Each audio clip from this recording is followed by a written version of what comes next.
a great night, and there's so many wonderful people here that I'm going to be able to point out so they can take a bow. So thanks for coming. All of those people that I asked maybe to come, and you're really going to enjoy this.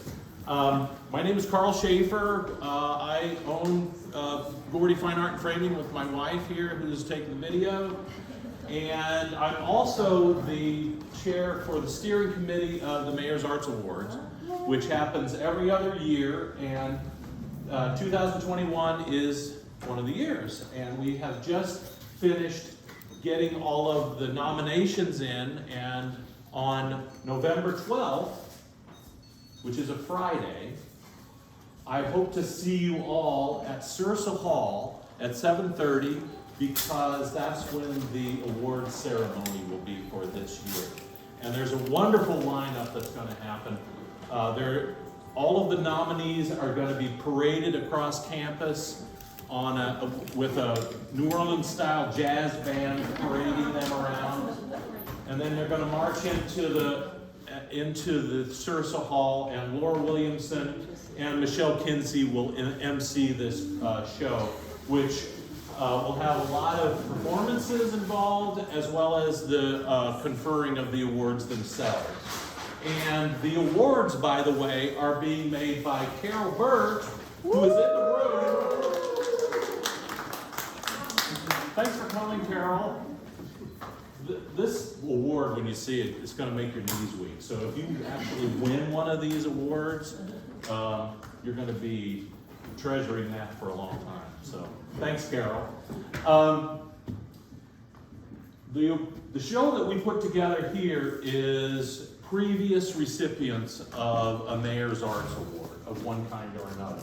What we found is that there were 24 recipients that have been awarded one of these over the past 3 times. It started in 2015, then there was another one in 2017 and 2019. In that amount of time, 24 awards were conferred. 13 of them are visual artists, and we were able to get cooperation from all 13 of them to show in this exhibition. And so I'm really pleased to be able to show all of this, and lots of the award winners are in the room. So if you're an award recipient, raise your hand, whether you're in the show or not. Okay, you must raise your hand. I want to trade my award in for a We'll make that happen. Right. So keep your hands up, and I'm gonna say, Heidi Hale won in 2017 as maker. Yes. Bob Hartley won as arts educator in 2015. Who else is here? Mike Prater won as arts educator in 2017. Rachel Repligal. I apologize. Won as next generation artist in 2019. I know Maura Jasper's here. Tanya won as arts educator in 2019. Who else? I know. Maura's here, right? Is she hiding? Isn't she? Or no? Okay. She was in here. She was the arts advocate in 2017. I know John Peterson was here at one point. He won as the artist in the community 2019. Anyone else? I do have all this memories. That's why I have it all digital. I don't know how I know this. I don't know. She's standing over there. If you want a full list of them, the full list of all 24 award winners are on the wall over there, so please have a look. So this show is about an awards program that the mayor put in place in 2015. And I became the steering committee chair in 2019. And it's run by the mayor, the Muncie Arts and Culture Council, and I'm really indebted to that organization. For a lot of my professional life, I spent helping that organization out, and I love it. But the thing that I like most about the Muncie Arts and Cultural Council is its function of cementing Muncie's identity as a center for arts and culture. And the reason I like being the steering committee chair for this event is that that's the whole purpose of this event, is to make sure that we cement that identity for Muncie. It's so that we come out of a show or we come out of an art exhibition and we say to ourselves, that was great. Muncie's a great town. Sometimes I hear people say, that was really good for a town like Muncie. But I want it to be the other way. So I'm going to go through some of these artists that are represented in our show. Right back here is Wigberto Serpa by Mara Jasper. She made that a couple of years ago. Wigberto is a real person. He was a paper bag inspector at the paper bag factory. And apparently very often the inspector's name is stamped onto the paper bags. And so Wigberto's name comes up a lot in when you're looking at paper bags, I guess. So this is a memorial to him. Right here is Mike Prater, and Mike, say something about this.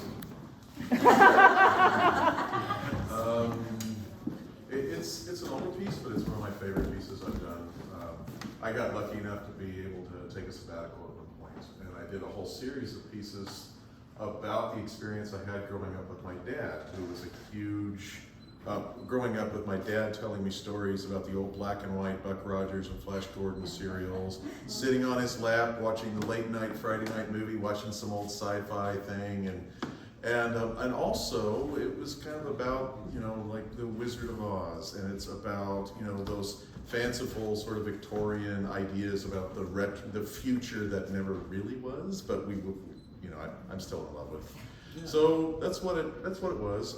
If you get into the imagery, there's an old astrological clock in the background, old model rockets. The face actually is Billy Wilder from The Wizard of Oz. She was the Wicked Witch, but that's when she was 21 years old and had just arrived in Hollywood. So anyway, that's what it is. So. Cool. It's like running down. Yeah. Next is Heidi Hale here. Do you want to say something or other about this? No, I just appreciate, I guess, the time that I stayed out of the studio downtown and stayed in my house and was able to get back to my roots and not worry about production. So it was a wonderful 2 days coming up with pieces for the show. Excellent, thank you. I love that. It's wonderful. It was therapy I didn't know I needed. Next is Ann Johnson, the incomparable Ann Johnson, who we all know. This, I am so tickled that we are able to have this here, and I thank Ned Griner for this. This is Ned Griner, who won the Lifetime Achievement Award in 2015. He was the first recipient of the Lifetime Achievement Award. And this is one of his famous parades. And it's really probably what we're going to remember Ned for, artistically at least, for his legacy. And I'm so pleased and proud that we can have this here. Each one of these metal figures are unique. He made a cast for every one of them. And he was on the leading edge of the lost wax spin casting that happened in the post-war era. And he became known and was one of the early proponents of that, and he taught his students that technique, and maybe that was the reason that he did that over and over again in these parades, was that he was teaching the students how to do that. So this makes my knees weak. I mean, it all does, but this one, I just love having it, and I'm going to enjoy having it. for the rest of its time here. Oh, pardon me. Let's switch it again. The next is Lynette Weitzel, who's not here, but she won for the Artist in the Community Award in 2019. She was she's an encaustic painter, but is mostly known as a graphic designer. And she won the award because of so much pro bono work that she does for graphic design. Next is John Peterson, the incomparable John Peterson, who is here, not here. And he was here at the beginning. He was here a little earlier, but everyone knows that John is the godfather of the ceramic life here in Muncie, which is very substantial. In front of me is Brady Eulis, who won the... She actually walked in the door. Oh, Brady Eulis is here. Should I? No, I'm not going to put you on the spot yet. Oh, Maybe I will in a second. go ahead, put her on the spot. Brady, can you come here? You must.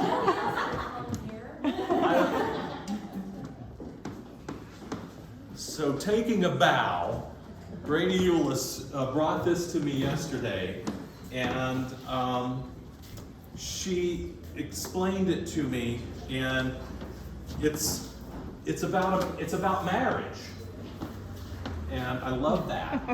It's an unruly material that's being held together by something that is not capable of holding it together. And that's why it's going to slump over time. I love that.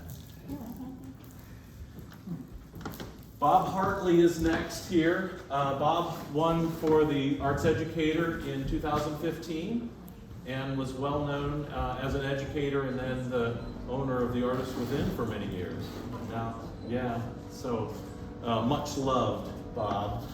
Next here is Kim Miller, who won for the Maker Award in 2019. She and her husband bought the Tribune show print about 6 years ago, I guess, maybe 5, I'm not sure.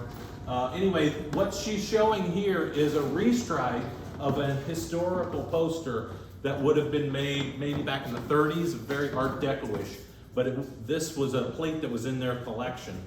And it would have been made, and then whoever bought it would have imprinted their own information on it. Next after that is Jonathan Becker, who is no longer in town but had a big influence in Muncie as a mask maker when he was in town and as a theater professor at Ball State. Next is Rachel Repligal. Repligal, yeah. Sorry. It's like a Dr. Seuss word. Would you like to say something about this? Sure. So I call this piece Opportunity, and it is a collection of long exposure photographs stacked on top of each other. And what I wanted to capture in this was that, like you said, a lot of people don't really give Muncie credit for the things and opportunities that we have here. And I wanted to showcase that there is opportunity here. And something that I really love about Muncie is you kind of get the best of both worlds, in that you have sort of a small town vibe, but you also have big city opportunities here. And I love that no matter where you are in Muncie, you can always see the stars. And so that was a really big part of it for me. And I feel like that's a really good metaphor for the opportunities that are here in town. Right on. Very good. Okay. Well said. And last we have Jim Faulconer, who passed away a little bit earlier this year. And I'm going to choke up a little bit, but Jim was a much loved painter, and he was just a kind soul, and anybody who knew him would remember him. And we were very honored to be able to have a memorial for Jim a little bit earlier this year. Surprisingly, nobody has bought this painting yet. So we have the remainder of Jim's paintings here. And when it came time to picking one for this show, it was really easy because this really is a representative of what we all remember Jim doing throughout his career. So that's all I have. I don't know if you have Tell any them about the questions. Governor's Arts Award. Oh, yes, right. The Governor's Arts Awards is going to be like a Zoom meeting. I know it sounds terribly boring, I think it's a live stream. but maybe it's a live stream, but it's got other video worked into it. And that's going to be on Sunday at 4 o'clock, and you can go to the Indiana Arts Commission website to sign up to be included in that. But the special part about that is that our own Hurley Goodall was the recipient of one of the Governor's Arts Awards this time. And so they came to town and they videoed a lot about Hurley, and they interviewed people about him. They showed the statue that's now over in Fireman's Park. So it really has a great Muncie connection. And if you want to know more about Hurley Goodall, who was a towering figure in town, I encourage you to watch that. So anyway, hang around and have a drink. Thanks so much for coming. Thank you.